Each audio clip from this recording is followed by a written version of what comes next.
मेरा पति शादी वाली रात ही मेरे सामने एक शर्त रखी। उन्होंने कहा कि तुम अपने मायके नहीं जाना, नहीं तो मैं तुम्हें तलाक दे दूंगा। मैं अपने पति की बात सुनकर हैरान रह गई और ना चाहते हुए भी उनकी शर्त मान ली। मगर मुझे अपने मायके की बहुत याद आती थी।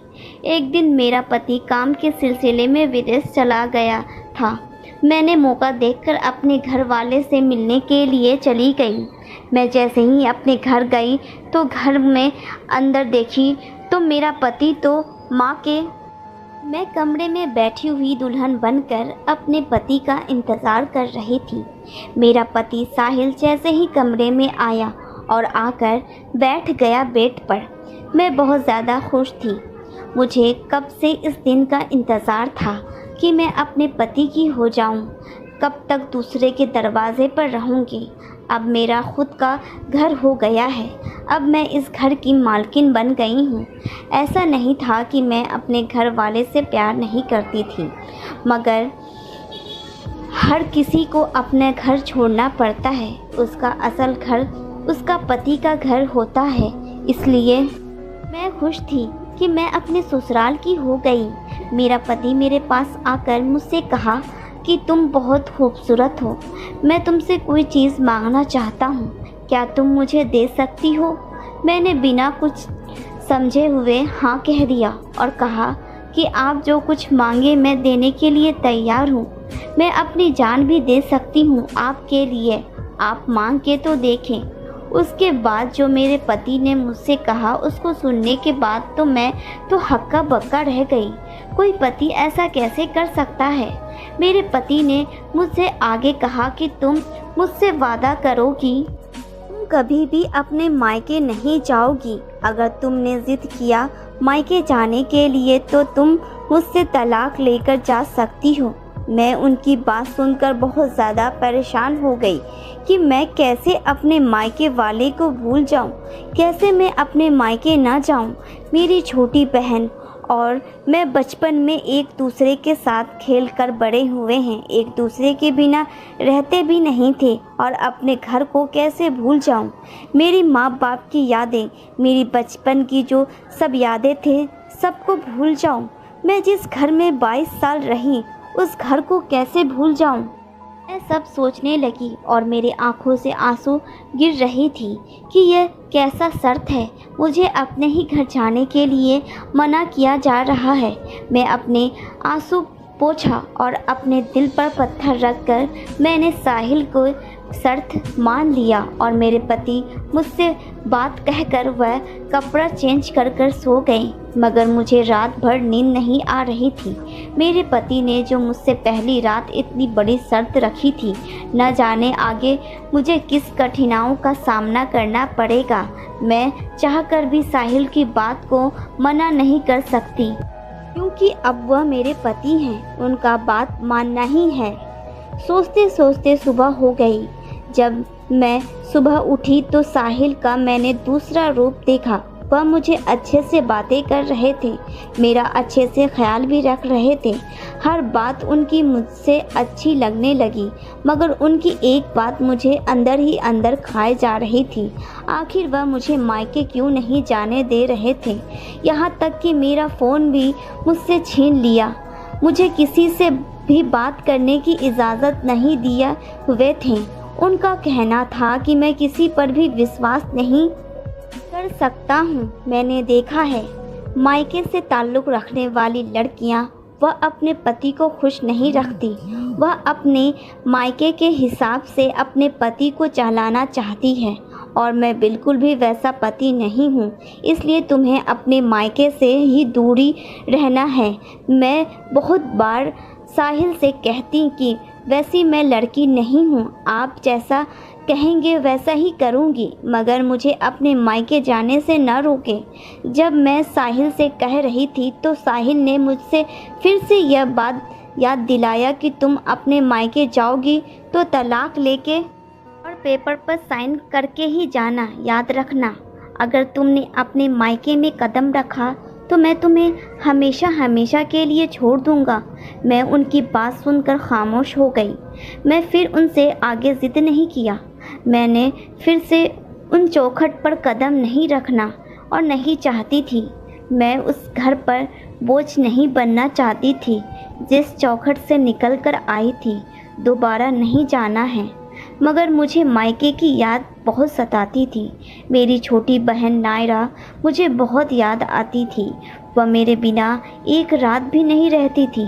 वह कैसे मेरे बिना रह रही होगी, क्योंकि जब से मैं शादी कर कर आई थी तब से मैंने एक बार भी कॉल कर कर अपने घर वाले का हाल चाल नहीं पूछा था और न ही वह लोग मेरे बारे में पूछा था कि मैं कैसे हूँ, मैं ससुराल में कैसे रह रही हूँ। मुझे औरों से तो उम्मीद नहीं थी, बस मुझे नायरा से उम्मीद थी कि वह मेरे बारे में पूछेगी, मगर उसका भी कुछ अता पता नहीं था। जब से शादी हुई है तब से नायरा भी मेरे ससुराल एक बार भी नहीं आई थी। मैं अपनी नायरा बहन से बहुत प्यार करती थी, क्योंकि एक नायरा ही थी जो उसने मुझे अपनी बहन समझा था, जबकि मैं उसकी सौतेली बहन थी। तब भी वह मुझे कभी सौतेली नहीं समझती थी। मेरी माँ बचपन में ही मुझे छोड़कर चली गई थी। मैं बहुत छोटी थी। मेरे घर वाले और आसपास के लोग मेरे पापा से कहते थे कि आप दूसरी शादी कर लें, क्योंकि आपको एक छोटी बच्ची है, आप इसका देखभाल नहीं कर पाएंगे। आप दूसरी शादी करेंगे तो इसकी देखभाल अच्छे से हो जाएगी और इसको माँ भी मिल जाएगी। मेरे पापा लोगों की बातों में आकर शादी कर लिए थे। शादी कर कर जब मेरी सौतेली माँ आई तो वह बहुत अच्छी थी। वह मेरा सच में अच्छे से ख्याल रखती थी। कुछ दिन बाद सौतेली माँ को एक बेटी हुई तो मेरी सौतेली माँ ने मुझसे कहा कि यह तेरी बहन है और तेरी दोस्त भी है, तो इसका अच्छे से ख्याल रखना, क्योंकि तू बड़ी है। हम दोनों बहनें एक साथ ही पले बड़े थे और हम दोनों में बहुत मोहब्बत था। इतना मोहब्बत थी कि हम दोनों एक दूसरे के बिना रहते भी नहीं थे। मगर अब सब कुछ ख़त्म हो गया। मैं अपनी बहन से मिल नहीं पा रही हूँ। मुझे उसकी बहुत याद सताती रहती है। मैं अपनी बहन को याद कर कर रो रही थी। ऐसा नहीं था कि मेरे पति को मेरी चिंता नहीं थी, क्योंकि जब भी मुझे रोता हुआ देखते तो वो मुझसे पूछते थे, आखिर क्या बात है, तुम्हें कोई तकलीफ़ तो नहीं है, कोई दिक्कत तो नहीं हो रही। मगर मेरे पति क्यों मुझे मायके जाने से रोकते थे, क्यों डरते थे। जब मैं एक बार पूछी तो वह मुझसे कहने लगे कि तुम्हारे घर में जो किराएदार रहता है उससे मुझे नफ़रत है। मैंने कहा करण से मैं तो उसके सामने जाती भी नहीं हूँ, मैं उससे इतनी बातें भी नहीं करती, बस उसका हमसे भाई का रिश्ता है, इससे आगे मैं उसे कुछ भी नहीं समझती हूँ। मैं ऐसी वैसी लड़की नहीं हूँ, आप मुझ पर विश्वास तो करें। मुझे किसी भी लड़के में कोई दिलचस्पी नहीं है, मैं सिर्फ आपसे ही प्यार करती हूँ। मैं आपसे इतना प्यार करती हूँ तभी तो मैं अपने मायके भी नहीं जा रही हूँ, जबकि मुझे अपनी छोटी बहन से मिलने का कितना मन कर रहा है। मुझे अपने घर जाने का भी बहुत मन कर रहा है, मगर मैं नहीं जा रही हूँ। जब भी मैं मायके का नाम लेती हूँ तो वह चिढ़ जाते। पता नहीं मायके के नाम से क्यों चिढ़ते थे। अब बस एक ही बात कहकर मुझे चुप कराते थे और मैं भी उनकी बात सुनकर चुप हो जाती थी, क्योंकि अब तो वही मेरे सब कुछ है। क्या हुआ, मुझे मायके जाने नहीं देते, मगर मुझे खुशी तो हर हाल में रखते हैं। मुझे किसी चीज़ की कमी भी महसूस होने नहीं देते। उनको बस एक ही डर था, कहीं ना कहीं मैं उसे धोखा न दे दूँ, कहीं सामने वाले की बातों में ना आ जाऊं। जब भी मैं अपने मायके की बात करती तो वह मुझे डांटते थे। इसी वजह से अब मैं उनसे सामने अपने मायके वाले की बात ही नहीं करती थी। एक दिन अचानक साहिल अपनी बड़ी बहन को लेकर आ गए। मैं उनको देखकर बहुत ज़्यादा खुश हो गई कि चलो घर में कोई तो आया जिसके साथ मैं बातें कर सकती हूँ, अपना मन हल्का कर सकती हूँ, क्योंकि जब से मैं आई थी तब से कोई भी मेहमान मेरे घर पर नहीं आया हुआ था और मैं अकेले ही रहकर बोर हो रही थी, क्योंकि साहिल भी आधा टाइम ऑफिस में रहते थे और रात के ही टाइम आते और आते ही सो जाते थे। उनसे भी मैं अपने दिल की बात नहीं कह पाती थी। मैं अपनी नंद को देखकर खुश हो गई। तभी साहिल आकर मुझसे कहने लगा, दीदी तुम आ गई। मैंने दीदी को बुलाया है क्योंकि मैं एक हफ्ता के लिए काम के सिलसिले में विदेश जा रहा हूँ। घर पर तुम अकेले रहोगी, इसलिए मैंने दीदी को बुला लिया है। दीदी अब तुम्हारे साथ ही रहेंगी। मैं उनकी बात सुनकर थोड़ा हैरान रह गई कि जैसे भी थे मेरे पति थे, कुछ दिन नहीं रहेंगे तो मेरा मन भी नहीं लगेगा, मगर अच्छा हुआ कि उन्होंने मेरे बारे में सोचा और अपनी दीदी को मेरे साथ रहने के लिए बुला लिया। मगर साहिल ने आगे जो कहा उसको सुनने के बाद मैं थोड़ा परेशान हो गई। साहिल ने अपने दीदी से कहा कि दीदी आप इसका ख्याल रखेंगी, यह ज़्यादा बाहर आना जाना ना करे और न ही अपने मायके जाए। अगर मैं नहीं रहूँगा तो यह अपनी मायके जाने की पूरी कोशिश करेगी और मैं नहीं चाहता कि यह मायके जाए। साहिल की बात सुनकर दीदी ने जवाब दिया। साहिल को कहने लगी, ये तुम क्या कह रहे हो? तुम इसे मायके जाने क्यों नहीं देते? क्यों रोक रहे हो? आखिर तुम क्या सोच रहे हो? तुम तो ऐसे पहले कभी नहीं सोचते थे। साहिल अपनी दीदी की बात सुनकर कहने लगा, मुझे दुनिया पर से विश्वास उठता जा रहा है। मैं जहाँ तक देख रहा हूँ, मैं जिसके साथ उठता बैठता हूँ, इतना तो मुझे दुनिया की खबर हो गई है कि किसके घर में क्या चलता है और क्या नहीं चलता। यह दुनिया मुझे बिल्कुल भी भरोसा नहीं है और मुझे आजकल की मर्दों पर भी भरोसा नहीं है। मैं साहिल की बात सुनकर हैरत में पड़ गई। वह खुद एक मर्द है, फिर भी उन्हें मर्द पर भरोसा नहीं। वह भी तो गलत हो सकते हैं, मगर मैं उन पर पूरा भरोसा रखती हूँ और वह मुझ पर भरोसा रखते नहीं हैं, पता नहीं क्यों। खैर इस बात से अब मुझे कोई लेना देना नहीं है। वह मुझे अच्छे से रख रहे हैं, अब मेरे लिए यही काफ़ी है। साहिल अपना सामान पैक कर कर विदेश के लिए निकल गया। तभी दीदी ने मुझसे कहा कि पता नहीं मेरे भाई को क्या हो गया है। पहले तो ऐसा बिल्कुल भी नहीं सोचता था, कितना अच्छी सोच थी। ज़रूर भाई के दोस्तों ने इनका कान भरा होगा, तभी तो बहकी बहकी बातें कर रहे हैं। मैंने दीदी की बातों का जवाब नहीं दिया। मुझे ऐसा लगता था कि जानबूझकर दीदी अपने भाई की बुराई कर कर मेरे दिल की बात जानने की कोशिश कर रही हैं, इसलिए मैंने उनसे कुछ भी नहीं कहा। दीदी मुझे परेशान देखकर कहने लगी कि क्यों ना मैं तुम्हारी बहन को यहाँ बुला लेती हूँ, हम लोग मिलकर एंजॉय करेंगे। मैंने दीदी की बात सुनकर मना कर दी। नहीं, साहिल को पता चलेगा तो वह मुझे छोड़ेंगे नहीं, आप रहने दें। तो दीदी ने कहा कि साहिल को बताएगा कौन? मैं भी तो नहीं बताऊंगी और न ही तुम भी बताओगी, तो फिर कैसे पता चलेगा भाई को? अगर तुम्हारा मन नहीं लग रहा तो घर भी जा सकती हो, तुम अपने मायके भी जा सकती हो।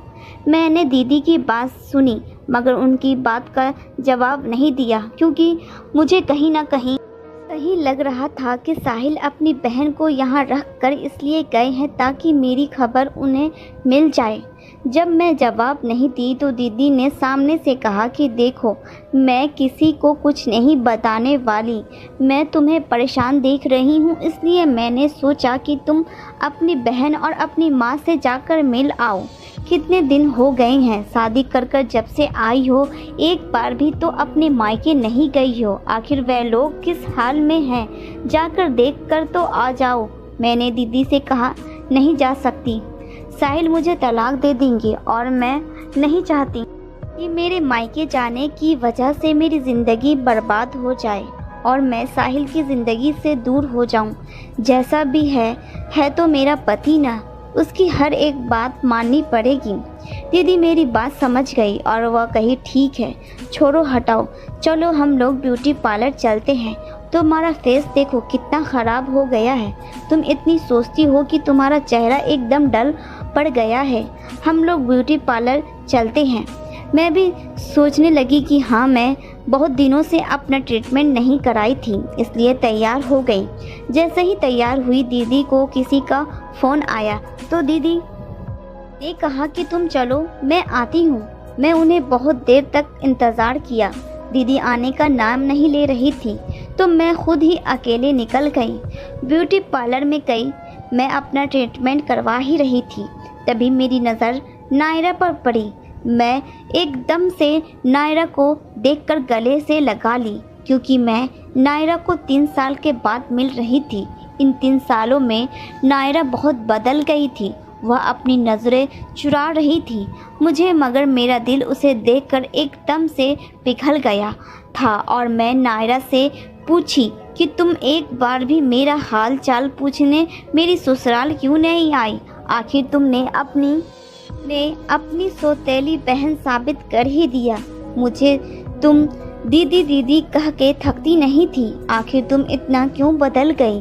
एक तो ही रिश्ता था, वह भी तुमने मुझसे भी अपना मुंह मोड़ लिया। तुम नहीं जानती इन 3 सालों में मैं कैसे अपनी ज़िंदगी गुजार रही हूँ।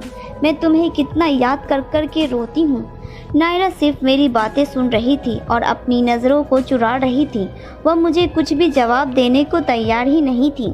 थोड़ी देर बाद नायरा की नौकरानी आई और कहने लगी, नायरा मैडम जी चलिए, बहुत लेट हो रहा है, आपकी बेबी घर पर रोती होगी। नौकरानी के हाथ में मैंने बच्चा देखा और नौकरानी किसी और बच्चे के बारे में कह रही थी। नौकरानी के बातों से मुझे यह तो पता लग गया कि नायरा की शादी हो गई है और नायरा एक बच्चे की माँ भी बन गई है। तब मैंने नायरा से पूछा कि तुमने मुझे इतना पराया कर दिया कि अपनी शादी की भी खबर मुझे नहीं बताया, एक तुम्हारी बच्ची भी है। तो वहाँ पर खड़ी नौकरानी ने कहा, हाँ। मैंने कहा कि यह नायरा से बिल्कुल भी नहीं मिल रही, तो नौकरानी ने कहा कि यह बिल्कुल ही अपने पापा पर गई है। नायरा बिना कुछ कहे हुए अपनी बेटी को लेकर वहाँ से चली गई और मैं भी घर आ गई। घर आकर मैं बहुत ज़्यादा परेशान थी कि मेरे अपने इस दुनिया में कोई नहीं है जिसे मैं अपना खून समझती थी, उसने भी मेरा साथ नहीं दिया। नायरा ने शादी कर लिया और मुझे बताया भी नहीं। बचपन में जब पापा कुछ सामान लाते थे तो सबसे पहले मैं नायरा को देती थी, उसके बाद ही अपने लिए पसंद करती थी। मैं हमेशा नायरा को ऊपर समझती थी और अपनी सगी बहन समझकर उससे प्यार करती थी और वह भी मुझे उतना ही प्यार करती थी। मगर नायरा को हो क्या गया है, वह इतनी बदल क्यों गई है? मैं नायरा के बारे में ही सोच रही थी, तभी दरवाजे पर किसी की दस्तक हुई। जब मैं दरवाज़ा खोली तो सामने साहिल था। साहिल विदेश से वापस आ गया था। उसने मुझे परेशान देखकर पूछने लगा, क्या हुआ? तो मैंने साहिल से कहा कि हमारी शादी को 3 साल हो गए हैं, अभी तक मैं माँ नहीं बन पाई। क्यों? तुम्हें नहीं लगता कि हम लोगों को अब औलाद हो जानी चाहिए?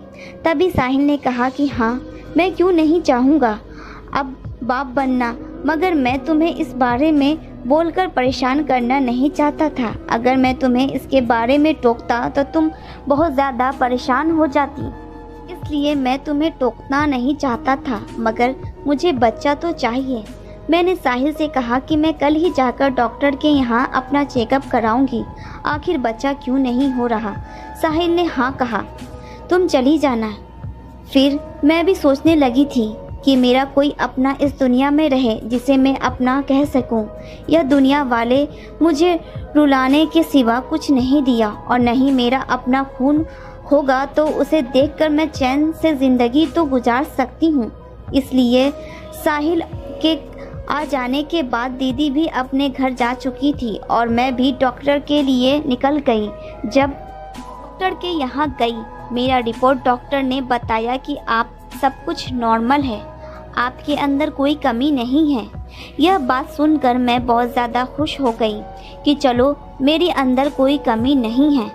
और हाँ, कल आकर मैं अपने पति का भी चेकअप करवा दूंगी। जब मेरे अंदर कमी नहीं है तो साहिल का चेकअप होना ज़रूरी है, तो ही पता चलेगा कि क्यों हम दोनों पेरेंट्स क्यों नहीं बन रहे हैं। मैंने डॉक्टर के केबिन से निकलकर बाहर ही आ रही थी तभी मेरी नज़र करण पर पड़ गई।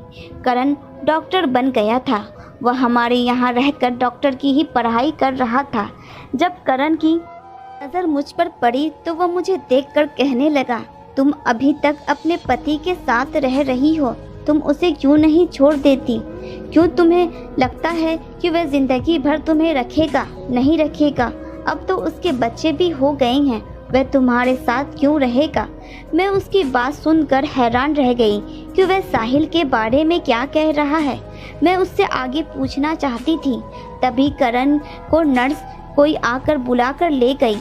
इमरजेंसी है, जल्दी चलें। मैं तो करण की बात सुनकर मेरे हाथ पांव ठंडे पड़ गए कि करण ने ऐसा क्यों कहा। मैं घर जाने की बजाय अपने मायके की तरफ जाने लगी।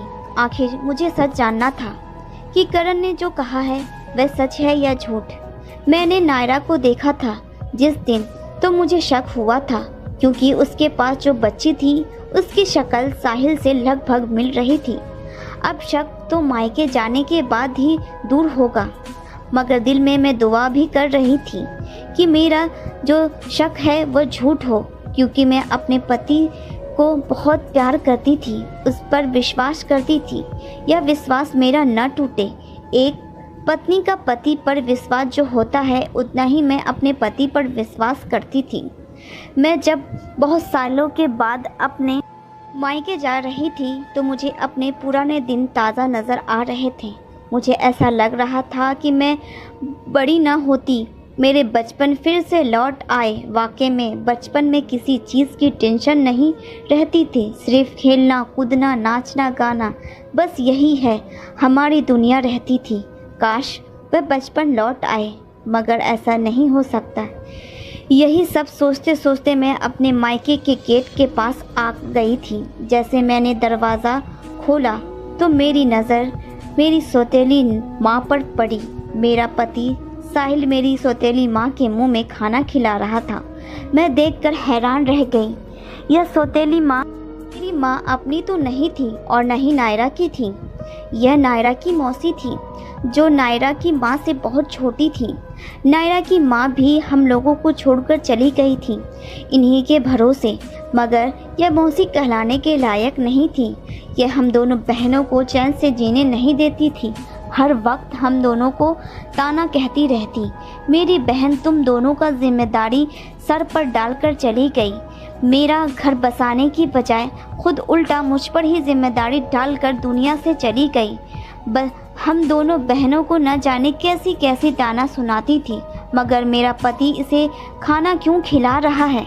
मैं अंदर गई और जाकर साहिल की कॉलर पकड़ लिया और कहा कि यह सब क्या है। तभी नायरा आ गई और कही, दीदी आपने अपनी नज़रों से देख लिया, आपका पति क्या कर रहा है। यह आपका पति नहीं है, यह मौसी का पति है। मौसी से शादी कर चुका है और यह दोनों बच्चे जो हैं यह तेरे पति का यानी कि साहिल का है। तेरे शादी वाली रात ही तेरे पति को मौसी पसंद आ गई थी और उसके कल होकर उन्होंने मौसी से शादी कर लिया।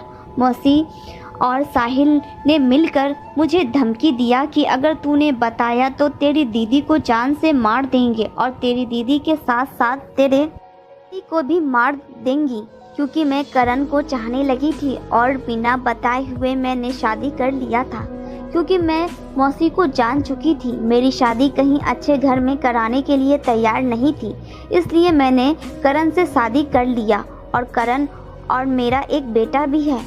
जब मैं सच जाना तो अपने पति से अलग होने के लिए तलाक मांगा और हमेशा हमेशा के लिए अपने पति को छोड़ दिया। कल तक जिस पति पर विश्वास करती थी उसे ही सब कुछ समझती थी, मगर उसने मेरी ज़िंदगी ही बर्बाद कर दी। उसने जानबूझकर मुझे बच्चा न होने दिया, क्योंकि उसे तो मौसी पसंद थी और उसी से बच्चा हो गया था, इसलिए वह मुझे बच्चे होने नहीं दे रहा था। नायरा मुझे अपने घर ले गई और वहाँ ले जाकर मेरी अच्छे घर में मेरी शादी करा दी और मैं अपनी पिछली ज़िंदगी भूलकर आगे बढ़ गई थी। दोस्तों, मैंने जो अपने साथ किया सही किया या गलत, आप लोग कमेंट्स करके ज़रूर बताएं। ऐसा पति के साथ क्या करना चाहिए था। दोस्तों, अगर आपको ये कहानी अच्छी लगी हो तो वीडियो को लाइक और चैनल को सब्सक्राइब करना ना भूलें। धन्यवाद।